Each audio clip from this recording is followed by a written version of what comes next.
Brenda këtyre hapësirave të këtij burgu, që tani është shndruar në muze, sa herë hyn aty, Bislim Zogaj thot se i kthehen kujtimet e dhimbshme.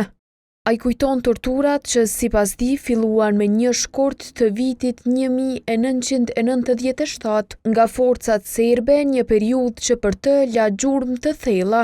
Aja që mos së shumti ka lënë vrag ose e kam pasur më të vështirën, kur jam torturuar në gishtinve dhe më kanë rrotë të gjithë thënie dhe kam pasur vështirë edhe për higienë edhe për ushqim edhe për këto. Gjithçka që përjetoi Zogaj gjatë kohës sa qëndroi në burgun e Prishtinës, thot se më e vështira ishte takimi me prindërit.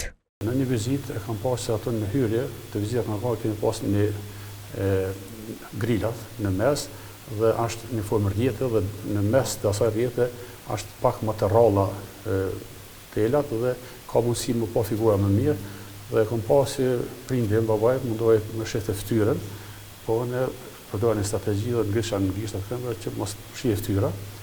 Fatbarësisht ja kisha arritë se nuk e kishte pa lëndime prindin dhe avokati i kishon si e pash besimin, po ishte mirë, nuk ishte torturuar. Të gjitha këto tortura, Zogaj thot se bëheshin me dijeni të drejtorit të burgut Ljubomir Qimborović dhe 2 gardianët Predrag Bradić e Milivoje Ivić, për të cilët do të nisë gjykim në mungesë këtë muaj.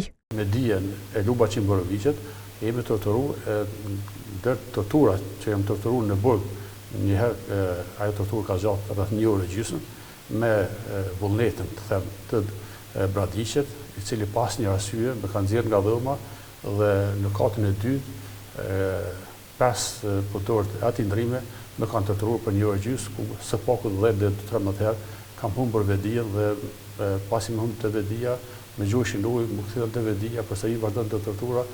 Vuajtjet që u shkaktuan atë kohë ramadanishorët thot se i ndjen edhe tash kur i kujton. Kishëm shumë pak.